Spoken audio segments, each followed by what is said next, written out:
Welcome to Living the Life You Love with Bonnie and Greg Dixon. We share what makes life juicy for us, including food, dance, music, writing, health and wellness, travel, and much, much more. We aim to inspire you to live a life you love. So happy Friday, everyone. This is Bonnie and Greg. And in this episode, we're going to talk about music for living a life you love. And I've been doing a series recently about how writing is sort of a human birthright, and if you're human, you're a writer. I think even before that, music was a big part of our life. So most Indigenous cultures, First Nations, will talk about the time before there was a written language, when they communicated and brought the people together with song and music. So very, very basic things. And some of the oral history is passed down from generations with songs. And you in the modern age probably know the power of a song, because many people in English learned the alphabet with the alphabet song. A, B, C, D, F, and then that enabled people to learn the alphabet very quickly. And there are people today who teach things through music and songs. It's very, very powerful. And the next thing here is the soundtrack of our lives. I think many of us, when we hear a song, and I think that there's some evidence that we're kind of get fixated when we're teenagers, right? So whatever was popular when we were teenagers, when we hear that, has a resonance. And maybe there's a special event in our lives where a certain song just catches your ear, and that really makes a difference. So what do you have any soundtrack songs do you think of, Bonnie? The moment you said that, when I was 14 or so, I think it was probably Tracks of My Tears. Tracks of My Tears. And what I heard myself and read was that you're about 14 years old, that music style genre sets in, and that's what you like the rest of your life. But I mean, as we grow older, I do hear new songs that I like. But it's funny, if I hear a song from my younger years that I liked, I get very happy. So I think it is fascinating the way we hear music and sound. And as you said, most Indigenous cultures do have, a lot of them have drums. So it's a lot of the beat that goes on. And then the singing, there's throat singing, which is fascinating to listen to. There is all sorts of kinds of music. And we generally, again, go back to when we're 14, whatever was going on then is what we like the rest of our life.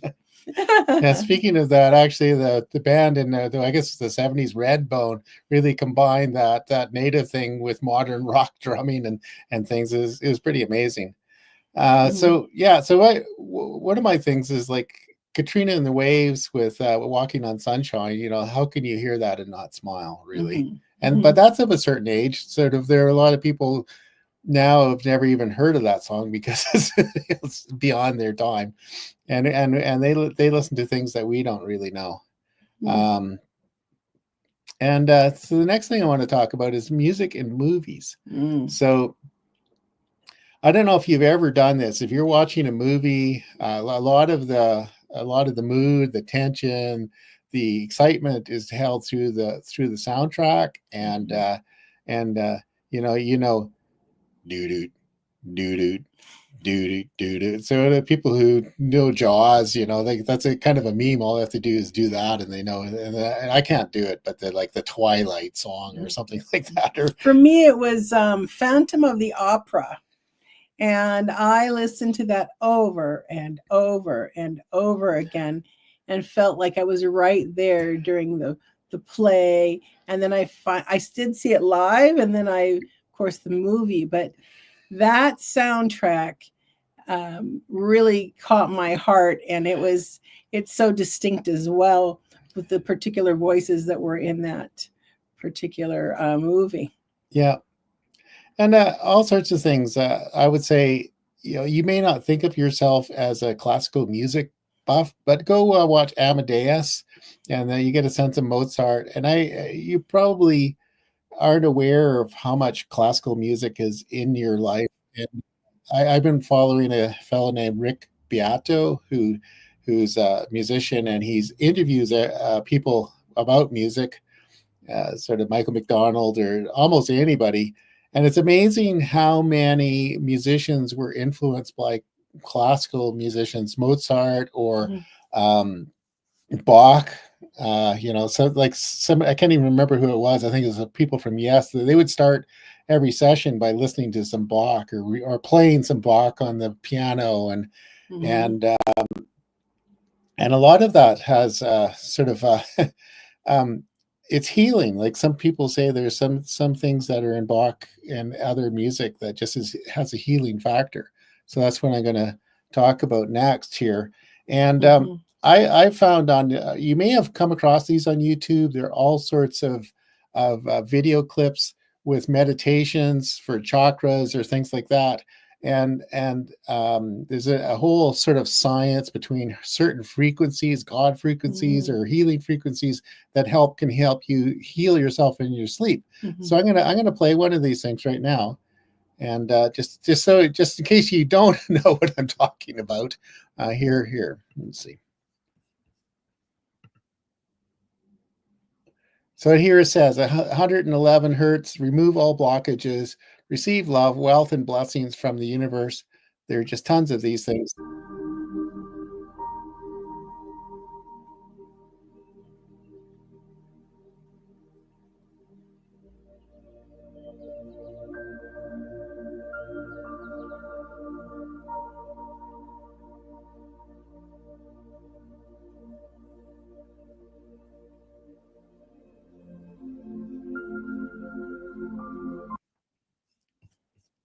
So I will sometimes when I'm working on things, I'll have one of those just going off. I sometimes will put it on when I'm in bed or up in the morning.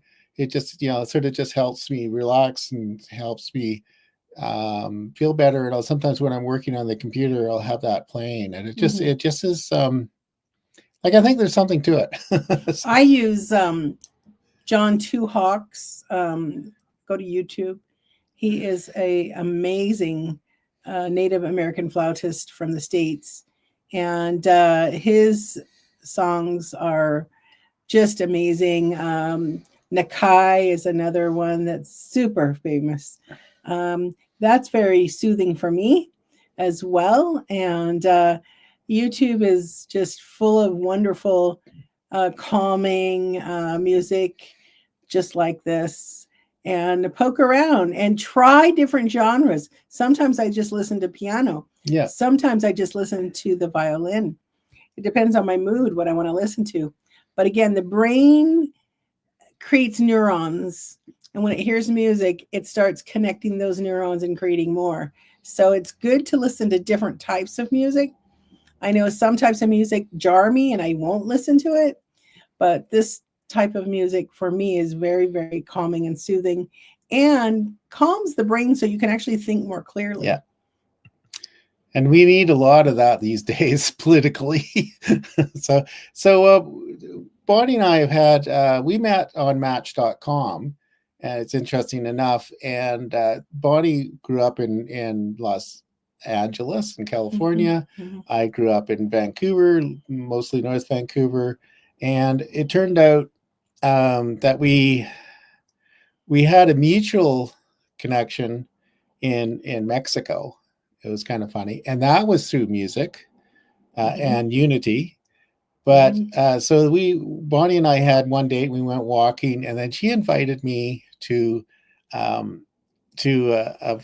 the Unity of Vancouver. They had Beverly Elliott and others had organized a coffee house with what do they call it? As a Mardi Gras coffee house. And I walked in, and first time I'd ever been in Unity of Vancouver, hadn't even seen Bonnie yet. And I turned out that I knew 6 of the musicians that were performing there from various things. They had either with the choir, that's where I knew Luz Alana was through the choir in North Vancouver.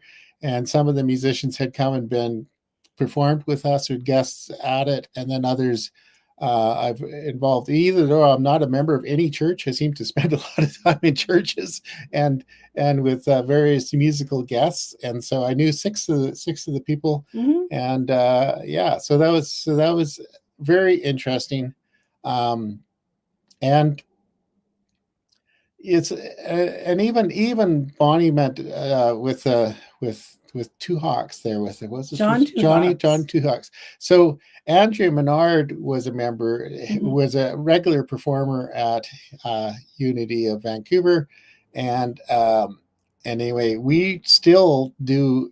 Uh, she has a new moon ceremony once a month, and she always plays John Two Hawks flute music is Mhm. part of the meditation, Mhm. and she came and did a Four Direction song at our wedding.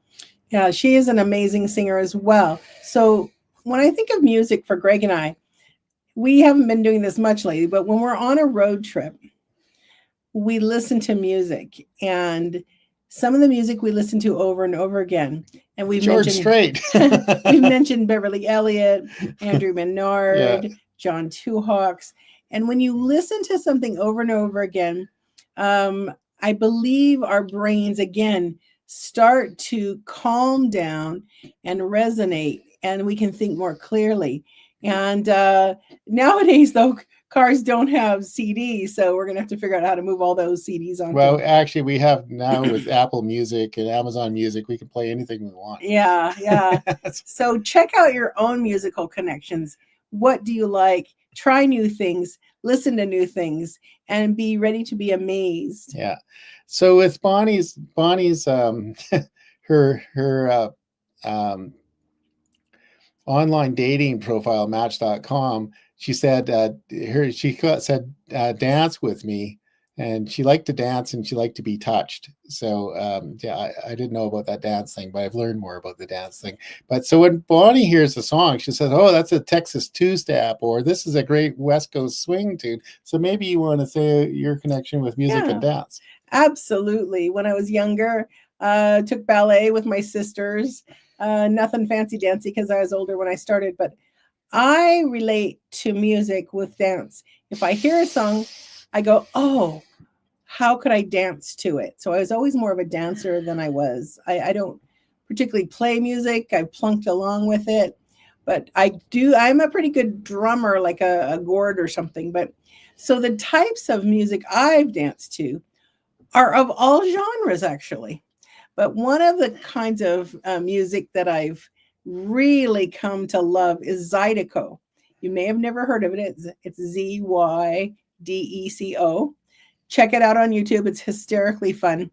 Or Cajun, and they both have slightly different musical beats to them, but I just love that. It just makes me joyful right away. And then also, there's so many kinds of music you can dance to. So the next time when you turn on the radio or you're Yeah. listening online, catch yourself tapping your feet. I bet you Yeah, do. top of your feet. Yeah, there's quite a delightful commercial that's running right now. It's a number of young women in Japan, and they're all sort of practicing their steps, and then they go to Nashville and are doing line dancing. It's really quite a lot of fun, and Yes. we like Nashville. We spent some Mm. time there. Um, anyway, so my music plants. So one of the reasons I knew so many of the musicians is I started playing music while in elementary school, and I had a band in for grade 10, 11, and 12, and I've been in a number of bands over the years. I've taken piano lessons. I still can't really play piano, but and so I've always been involved with music in one way, and many of the things I do for marketing is promoting concerts and shows and things like that. So that's a big part.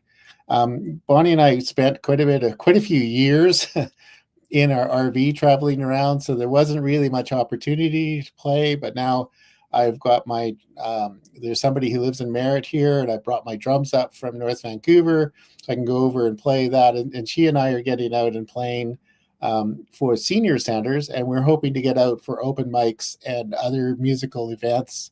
And it's fun. I'm playing bass to tag along with what she does, and working on getting more my guitar skills and vocal skills and all that stuff, and maybe even take on the piano again at some point. So that's a lot of things. So more and more, it's going to be more and more music in my future. And I have a question for you. It says, maybe in the chat here, in the comments, send us a note. Just say, how is music part of your life? Do you play music? Do you appreciate music? What are your favorite songs? Anything like that? I think it's a big part of being human, and there's all sorts of miraculous stories related to music. Even some people who have severe brain damage and can't remember more than about 20 seconds. Sometimes, if they were a pianist before, they can play what they played before perfectly. So it's a whole different part of the brain. There's a case that if musicians keep their mental health longer, and it just bridges and connects them to the world.